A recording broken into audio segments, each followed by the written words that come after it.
Hey everyone, welcome to judiciary plus. हम run कर रहे हैं सेबी एक्ट 1992 की सीरीज़। और ये सीरीज़ हम रन कर रहे हैं सेबी की ग्रेड ए की लीगल ऑफिसर की जो एग्ज़ाम होने वाली है 28 फरवरी 2022 को।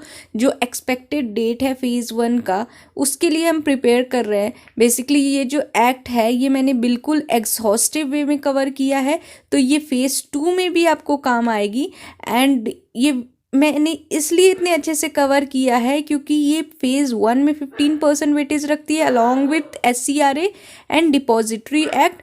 एंड ये फेज़ 2 में जो है 20% वेटेज कवर करती है। इसलिए ये एक्ट को मैंने बिल्कुल एग्जॉस्टिवली कवर किया है। ऑलरेडी 6 वीडियोस अपलोडेड है। इसकी मैंने सेपरेट प्लेलिस्ट क्रिएट कर दी है मेरे चैनल पे, तो वहाँ जाके आप सारे वीडियोस देख सकते हैं अगर आपने अब तक नहीं देखा है तो। एंड पूरी वीडियोस जो है आप देखिएगा एंड मुझे कमेंट सेक्शन में कमेंट करके ज़रूर बताइएगा कि आपके लिए ये यूज़फुल है या नहीं है। तो मैं आगे के लिए आपकी अगली वीडियोस लेकर आऊँगी, क्योंकि आज जो है ये एक्ट में कंप्लीट करा दूँगी आपका। एंड नेक्स्ट मैं चाहती हूँ, क्योंकि ज़्यादा टाइम नहीं है हमारे पास, तो मैं चाहती हूँ कल से ही मैं नया एक्ट स्टार्ट कर दूँ। मैंने इसके लिए पोल अपने टेलीग्राम ग्रुप में भी डाला है एंड यूट्यूब के भी कम्युनिटी पोस्ट में डाला है, तो प्लीज़ वहाँ जाके आप पोल कीजिए, क्योंकि जो आपकी मैक्सिमम वोट होगी उसके अकॉर्डिंग्स पे ही मैं सब्जेक्ट स्टार्ट करूँगी। तो आप जो भी सब्जेक्ट चाहते हैं, क्योंकि जो सब्जेक्ट पहले स्टार्ट होगा वो जल्दी ख़त्म होगा, आपके पास ज़्यादा टाइम होगा रिवाइज करने को, तो आप अपना प्रेफरेंस वोट ज़रूर डालें, ठीक है। तो चलिए अब विदाउट वेस्टिंग फर्दर टाइम जो है हम स्टार्ट करते हैं आज के सेशन के साथ। और आज का जो सेशन है ये 7th सेशन है and this is the last session, this is the finale session of SEBI act 1992, ठीक है। तो जो आज पहला सेक्शन है ना हमारा, ये है सेक्शन नंबर 25 और ये चैप्टर 7 के अंदर ही आता है, जो मिसलेनियस चैप्टर है। एंड ये हमने लास्ट डे ही स्टार्ट कर लिया था। तो चलिए देखते हैं ये सेक्शन हमें क्या बोल रहा है। ये बोल रहा है exemption from tax on wealth and income, ठीक है।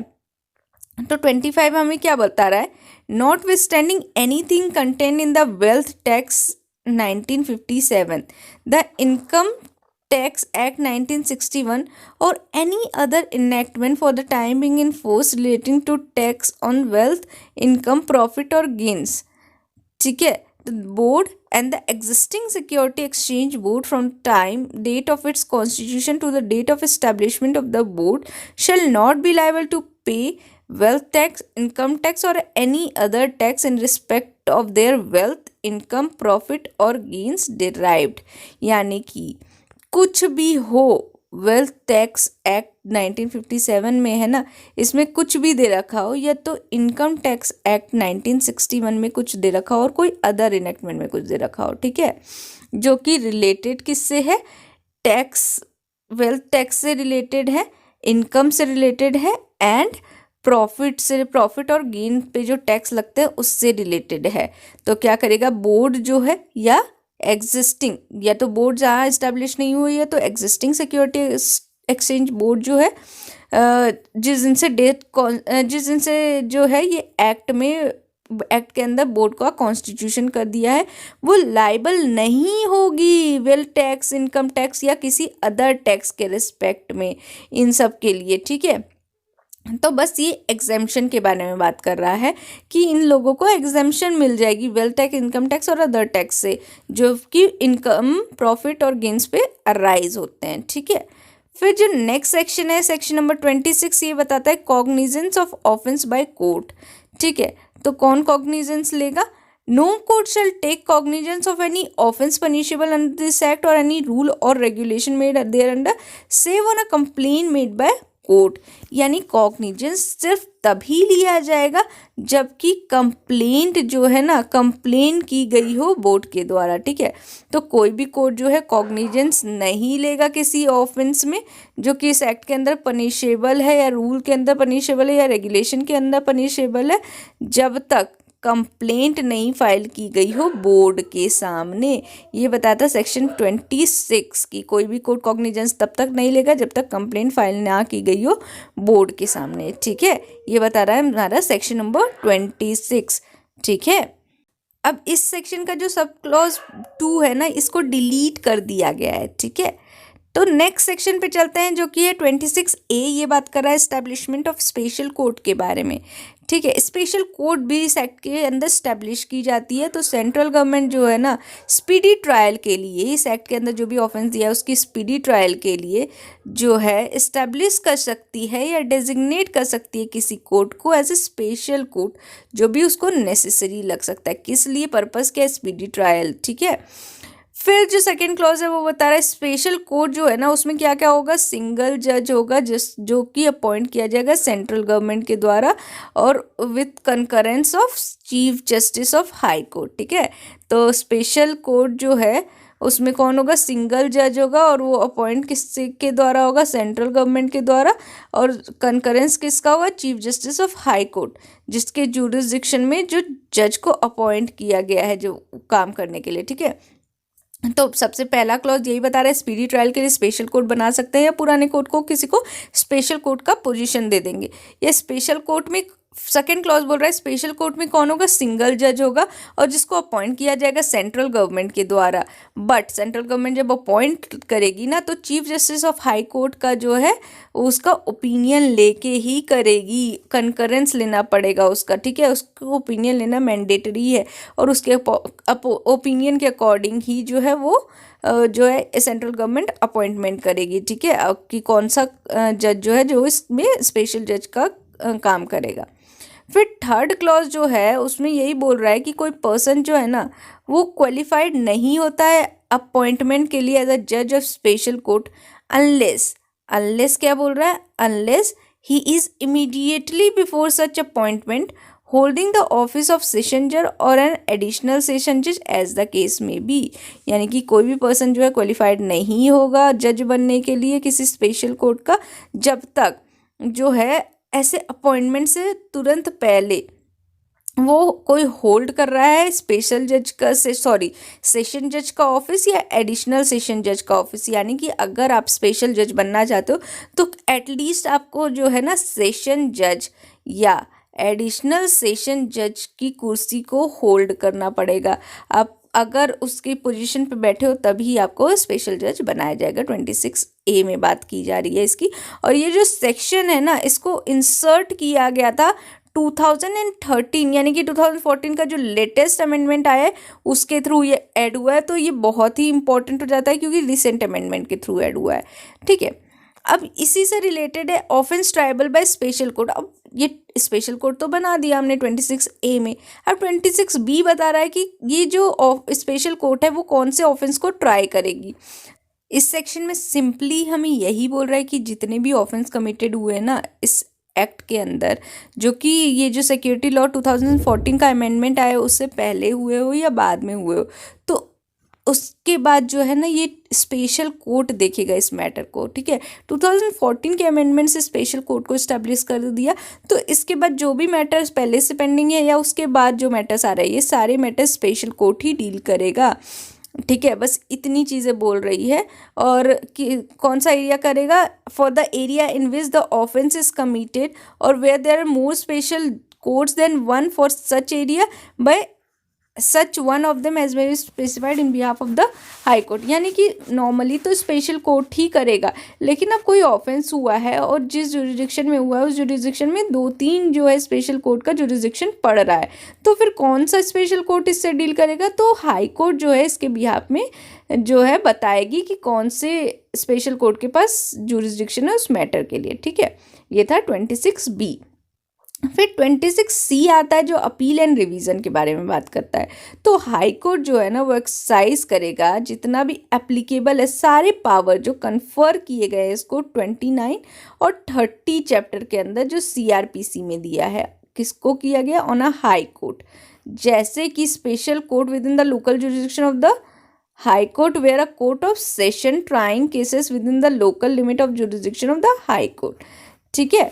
तो इसमें सिंपली यही बोला गया है हमें, हाई कोर्ट जो है ना वो एक्सरसाइज करेगा पावर कौन से पावर एक्सरसाइज करेगा, जो कि उसको कन्फर किया गया है चैप्टर नंबर 29 और 30 ऑफ सीआरपीसी के अंदर हाई कोर्ट को। ठीक है, तो हाई कोर्ट वो एक्सरसाइज करेगा पावर जो भी उसको कन्फर किया गया है सेक्शन चैप्टर 29 एंड 30 के अंदर। ठीक है, ये 29 एंड 30 दिया गया है। ठीक है, हाई कोर्ट पे जो कन्फर किया गया है, और उसको कैसा माना जाएगा, as if a session court within the local limit of the jurisdiction of high court where the court of session, यानी कि माना जाएगा जो स्पेशल कोर्ट जो हाई कोर्ट के जुडिशन में जो काम कर रहे हैं ना, उसको माना जाएगा कोर्ट ऑफ सेशन ट्राई कर रहा है local जुडिशन of A high court. ठीक है, तो जो भी स्पेशल कोर्ट जो लोकल जुरिडिक्शन के अंदर, हाई कोर्ट के लोकल जुरिडिक्शन के अंदर काम करेगी, उसको माना जाएगा सेशन कोर्ट काम कर रहा है as local jurisdiction of high court के अंदर। ठीक है, ये था 26C अपील एंड रिवीजन के बारे में। देन जो है एप्लीकेशन, और ये इसलिए माना जाता है ना सेशन कोर्ट, ताकि उसकी अपील जो है ना हाई कोर्ट में जाए, देन उसकी अपील जो है सुप्रीम कोर्ट में जाए। ये इसमें मेंशन नहीं किया है, बट इससे हम इन्फर कर सकते हैं। ठीक है, नेक्स्ट सेक्शन है 26D, जो कि बताता है application of court to proceeding before special court. अब जो है स्पेशल कोर्ट के पास चलेगा तो मैटर, तो कौन सा कोड एप्लीकेबल होगा, तो इसमें बता रहा है save as provided otherwise provided in this act the provision of CrPC shall apply to the proceeding before special court. तो जो भी प्रोविजन है ना सीआरपीसी के, वो अप्लाई होंगे स्पेशल कोर्ट पे। ठीक है, और जो भी for the purpose of the said provision special court shall be deemed to be a court of session.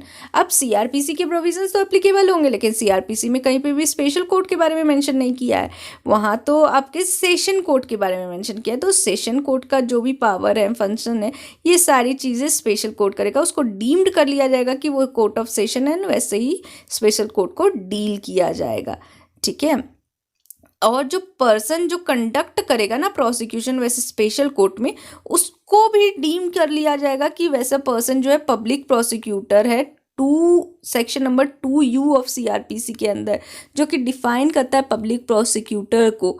तो इसके अंदर जो भी पब्लिक प्रोसिक्यूटर स्पेशल कोर्ट में काम करेगा, इसको भी पब्लिक प्रोसिक्यूटर डीम्ड किया जाएगा section number 2U of CrPC के अंदर।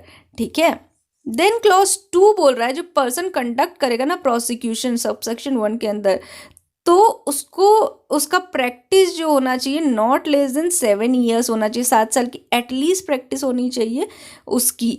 ठीक है, for a period of not less than 7 year under the union और state requiring special knowledge of law. ऐसी प्रैक्टिस होनी चाहिए जिसमें स्पेशल नॉलेज ऑफ लॉ होता है। अब जो ये सेक्शन है ना 2U, इसमें भी मेंशन किया है कि 7 ईयर्स ऑफ प्रैक्टिस होना चाहिए, और यहाँ पे स्पेसिफिकली मेंशन भी कर दिया सबसेक्शन 2 में। ठीक है, अब जो है 26E जो है हमारा ट्रांजिशनल प्रोविज़न है, और ये बता रहा है कि कोई भी ऑफेंस कमिट हुआ इस एक्ट के अंदर जो कि ट्राइबल है सेशन कोर्ट के द्वारा, तो जब तक सेशन कोर्ट स्टैब्लिश नहीं हो जाता है तो कॉग्निजेंस कौन लेगा, कोर्ट ऑफ सेशन लेगा। बस ये ट्रांजिशन सेक्शन था, ज़्यादा कुछ इसका रेलिवेंस नहीं है।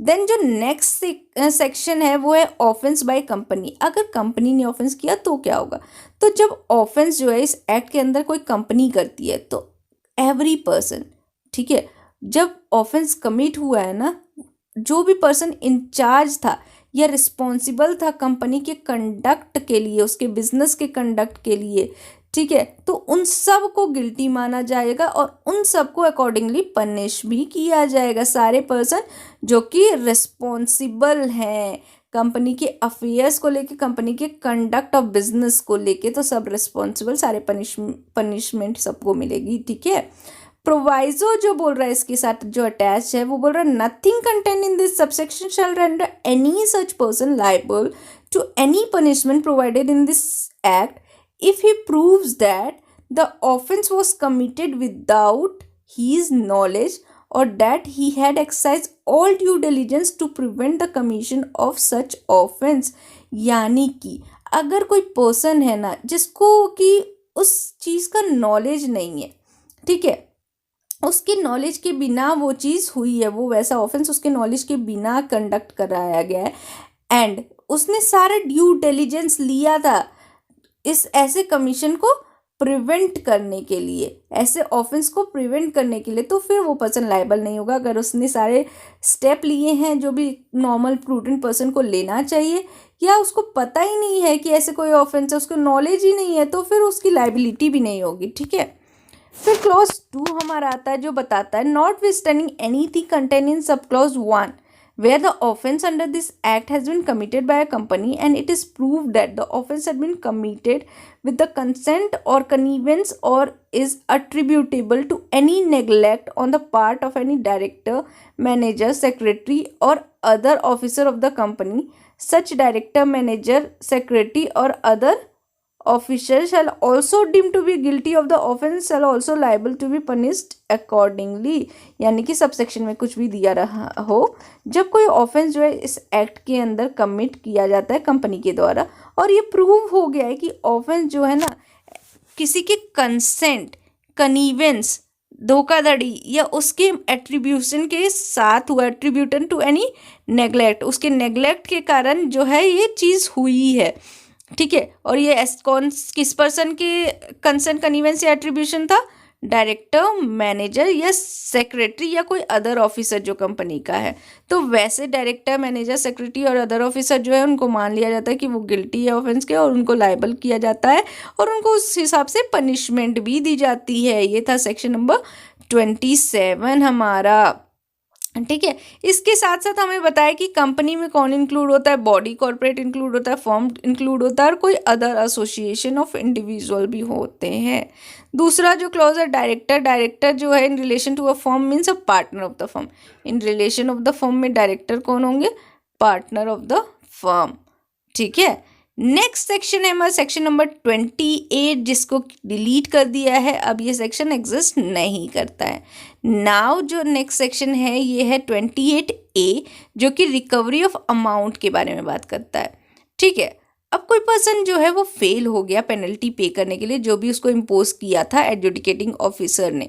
ठीक है, और वो फेल हो गया वैसा डायरेक्शंस भी कंप्लाई करने के लिए जो कि बोर्ड ने दिए थे। ठीक है, अब जो है सारे पेनल्टी नहीं दिया जो कि एडजुडिकेटिंग ऑफिसर ने दिया था, कंडीशन जो है वो कंप्लाई नहीं किया, डायरेक्शन कंप्लाई नहीं किया जो बोर्ड ने दिया था रिफंड करने के लिए मनी।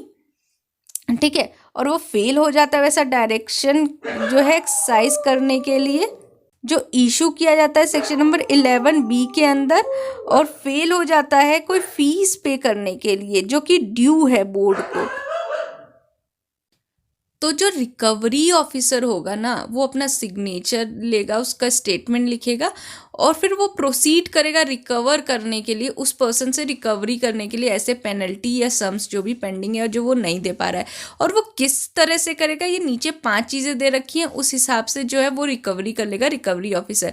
कैसे करेगा? सबसे पहली चीज़ है attachment and sale of the person's movable property, उसकी जितनी भी जो है मूवेबल प्रॉपर्टी है वो अटैच करके सेल कर सकता है। दूसरी चीज़ जो है उसका जो पर्सनल बैंक अकाउंट है उसको अटैच कर सकता है। फिर तीसरी चीज़ है अटैच कर सकता है, सेल कर सकता है पर्सन की इमूवेबल प्रॉपर्टी। देन जो है उसको अरेस्ट भी कर सकता है और उसको डिटेन कर सकता है प्रिजन में। और जो लास्ट चीज़ है कि रिसीवर भी अपॉइंट कर सकता है मैनेजमेंट के लिए पर्सन्स की मूवेबल और इमूवेबल प्रॉपर्टी को। ठीक है, और इन सब सेक्शन के अंदर जो भी हमने आज देखी है वो उसके लिए रूल्स जो है टाइम टू टाइम बनाई जाएगी उस प्रॉपर एक्ट के अंदर, इनकम टैक्स एक्ट या other act as the case में भी। ठीक है, फिर जो है इस सेक्शन में और कुछ ज़्यादा इम्पोर्टेंट नहीं है, एक्सप्लेनेशन उतनी आपको इम्पोर्टेंट नहीं है। अंदर रिकवरी ऑफिसर जो क्लॉज 2 है ना उस ये देख लीजिए, रिकवरी ऑफिसर जो है एम्पावर होता है to seek the assistance of the local district administration while exercising the power under subsection 1। यानी कि वो जब सबसेक्शन 1 की पावर एक्सरसाइज करेगा ना तो वो असिस्टेंट ले सकता है लोकल डिस्ट्रिक्ट एडमिनिस्ट्रेशन का। ठीक है, ये था सबसेक्शन 2। सबसेक्शन 3 क्या बता रहा है कि कुछ भी हो ऊपर के लॉ में, ठीक है, रिकवरी जो भी अमाउंट होता है ना रिकवरी ऑफिसर के द्वारा सबसेक्शन 1 के अंदर जो कि नॉन कॉम्प्लायंस के कारण हो रहा है, कोई भी डायरेक्शन जो कि बोर्ड ने इशू किया है सबसेक्शन 11B के लिए, तो उसका क्या होगा, वो जो है उसका काम जो है प्रेसिडेंस होगा, वो प्रेसिडेंट होगा over other claim against and such person. यानी कि अगर कोई भी ये पेनल्टी जो पेंडिंग है और जो रिकवरी ऑफिसर जो है रिकवर करने जा रहा है, तो ये सारी चीज़ें जो है ना ये प्रेफरेंस होगी। अगर कोई अदर क्लेम है या कोई अदर डेटर है उसका, तो भी जो है ना सॉरी, जो कोई अदर क्रेडिटर है तो भी इनको प्रेफरेंस मिलेगा। रिकवरी ऑफिसर की पेनल्टी जो है वो पहले रिम्बर्स कराई जाएगी। और सबसेक्शन 4 बोल रहा है कि इस सेक्शन के अंदर रिकवरी ऑफिसर मतलब कौन होता है? कोई भी ऑफिसर बोर्ड का जो कि ऑथराइज है जनरल या स्पेशल ऑर्डर से कि एक्सरसाइज कर सकता है रिकवरिंग ऑफिसर का पावर। ठीक है, ये था हमारा सेक्शन नंबर 28A। देन हमारा आता है सेक्शन नंबर 29। इसमें बस आपको इतना ही ध्यान रखना है कि सेंट्रल गवर्नमेंट के पास पावर है, रूल मेकिंग पावर किसके पास है? हमारे पास सेंट्रल गवर्नमेंट के पास है। और बोल रहा है ऐसे रूल जो करेंगे ना, कैसे क्या क्या रूल्स हो सकते हैं? टर्म्स ऑफ ऑफिस होगा, कंडीशन ऑफ सर्विस होगा, एडिशनल फंक्शन बोर्ड्स के क्या होंगे, मैनर क्या होगा अकाउंट मेंटेन करने का, सैलरी अलाउंसेस के बारे में, procedure for investigation of misbehaviour in capacity के बारे में। ठीक है, और फॉर्म जिसमें अपील जो है फाइल की जाती है एसएटी के सामने, सिक्योरिटी अपीलेट ट्रिब्यूनल के सामने, अंडर सेक्शन नंबर 15T के अंदर, और जो भी फीस पेबल होती है, और कोई अदर फॉर्म, ठीक है, जिसमें रिटर्न फाइल होता है सेंट्रल गवर्नमेंट के द्वारा सेक्शन 18 के अंदर, और कोई भी अदर मेंबर जो प्रिस्क्राइब किया गया है। तो ये सर बेसिकली जो इस सेक्शन के अंदर याद रखना है, आपको ये याद रखना है सेंट्रल गवर्नमेंट के पास रूल मेकिंग पावर है। ठीक है, नेक्स्ट सेक्शन आते हैं कि रेगुलेशन बनाने का पावर किसके पास है? तो बोर्ड जो है ना नोटिफिकेशन देगी और रेगुलेशन बना सकती है, जो कि इस एक्ट से कंसिस्टेंट होना चाहिए। इस एक्ट को जो है वो कॉन्ट्रावीन नहीं करना चाहिए, कंसिस्टेंट होने चाहिए उसके प्रोविजंस के और रूल के जो भी इसके अंदर दे रखे हैं। ठीक है, बस इतना ही जो है आपको याद रखना है कि रूल्स रेगुलेशंस कौन बना रहा है? यहाँ पे बना रहे हैं बोर्ड। और जो इसमें इसके प्रीसीडिंग सेक्शन 29 में है, इसमें रूल मेकिंग पावर है सेंट्रल गवर्नमेंट के पास एंड रेगुलेशन मेकिंग पावर है बोर्ड के पास। ठीक है, याद रखिएगा, rules 29A and power central government के पास है, एंड 30 जो है ये बता रहा रेगुलेशन के बारे में, एंड ये जो है सेक्शन नंबर 30 में दिया है। Then 31 is also not important कि जब भी ये रूल्स रेगुलेशन बनेगा तो दोनों पार्लियामेंट, दोनों हाउस के सामने इसको ले डाउन किया जाएगा। ठीक है, फिर जो है हमारा 32 ये बोल रहा है application of other law is not barred. जब भी प्रोविजन जो है इस एक्ट के लगेंगे तो वो एडिशन में लगेंगे और वो डिरोगेट नहीं कर रहे हैं किसी अदर लॉ के प्रोविजन। यानी कि चार्ज लगा है तो इसके जो चार्ज है इसके एडिशन में आप दूसरे चार्ज भी लगा सकते हो। ऐसा नहीं है कि अगर दूसरे लॉ के अंदर कोई चार्ज लगा तो ये फिर एक्ट अफेक्ट नहीं होगा, या इस एक्ट के अंदर कोई चार्ज लगा तो दूसरा लॉ अफेक्ट नहीं होगा। ऐसा नहीं है, डेरोगेशन नहीं है, बट एडिशन में होगा। फिर 34 बोल रहा है पावर टू रिमूव डिफिकल्टी। आपको डिफिकल्टी अराइज हो जाती है इस एक्ट के प्रोविजन को इफेक्ट में लाने के लिए, तो सेंट्रल गवर्नमेंट ऑर्डर पब्लिश करेगी ऑफिशियल गैजेट में, और ऐसे प्रोविजंस जो कि इनकंसिस्टेंट नहीं है इस एक्ट के और जो लगते हैं कि not inconsistent with the act provision of this act and appear to be necessary for removing difficulty. मतलब कोई ऐसे प्रोविजन है जो डिफिकल्टी अराइज कर रहे हैं तो और वो ज़रूरी लग रहा है कि उनको रिमूव करना पड़ेगा, तो फिर रिमूव कर दिया जाएगा, सेंट्रल गवर्नमेंट करेगी। लेकिन कोई भी ऑर्डर जो है इस सेक्शन के अंदर मेड किया जा सकता है after the expiry of 5 year from the date of commencement of this act. यानी कि ये एक्ट के अंदर जो है ना सिर्फ 5 साल तक के लिए ही रिमूव कर सकते हैं डिफिकल्टी। अगर डिफिकल्टी है तो जिस दिन एक्ट कमेंस हुआ उससे 5 साल के अंदर आप रिमूव करो, अदरवाइज आपके पास कोई मौका नहीं है कि आप रिमूव कर सकते हो। देन थर्ड क्लॉज वही बोल रहा है कि आप दोनों हाउस ऑफ पार्लियामेंट के सामने इसको रखोगे।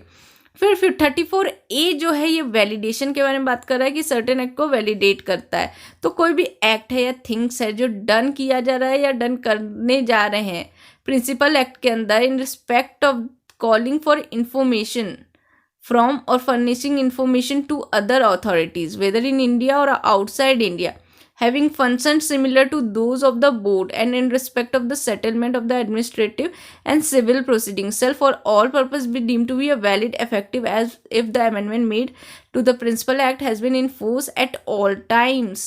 ठीक है, तो यहाँ बस इसको वैलिडेशन दिया जा रहा है, deem to be valid and effective. ठीक है, इसको मान लिया जाएगा। कोई भी एक्ट और थिंग्स जो डन किया जाएगा इस प्रिंसिपल एक्ट के अंदर, या कोई इन्फॉर्मेशन मांगा जा रहा है, फर्निश करा जा रहा है इंडिया के अंदर या आउटसाइड इंडिया के अंदर जो इससे रिलेटेड है, तो इसको इसके अंदर ही मान लिया जाएगा, वैलिडेट किया जाएगा। एंड लास्ट सेक्शन जो आता है इस एक्ट का, सेक्शन नंबर 35, ये हमें बात कर रहा है रिपील एंड सेविंग्स के बारे में। तो जो security and exchange board of India का ऑर्डिनेंस 1992 है ना, वो रिपील होता है इस एक्ट के आ जाने से। और कुछ भी लिखा हो वैसे रिपील में, या कुछ एनीथिंग डन और any action taken under the said ordinance, तो उसको मानेंगे यह हैव बीन डन और taken under the corresponding provision of this act. ठीक है, और जब तक रिपील नहीं किया है तो उसको माना जाएगा कि वो चीज़ चल रही है, आज भी डीम्ड कर लिया जाएगा। ठीक है, तो ये था section number 35, repeal and saving. And इसी के साथ जो है हमारा ये एक्ट जो है ऑफिशियली ख़त्म होता है। तो मुझे कमेंट में ज़रूर कमेंट करके बताइए कि पूरा सीरीज़ जो है सेबी एक्ट का वो आपके पास कैसा लगा। एंड मैं कल से एक नया जो है आपके लिए नया सब्जेक्ट स्टार्ट करने जा रही हूँ, एंड वो उसी हिसाब से होगा जिसके वोट्स ज़्यादा होंगे। I think consumer protection act के जो है टेलीग्राम ग्रुप पे वोट्स ज़्यादा है। एक बार मैं दोनों का मैच कर लूँगी, YouTube community post and Telegram channel, and जो भी मैक्सिमम वोट्स होंगे, जो भी बच्चे चाहते हैं, मैं वही वीडियो पहले लेकर आऊँगी। So this is all for today. I am signing off today's session. Thank you.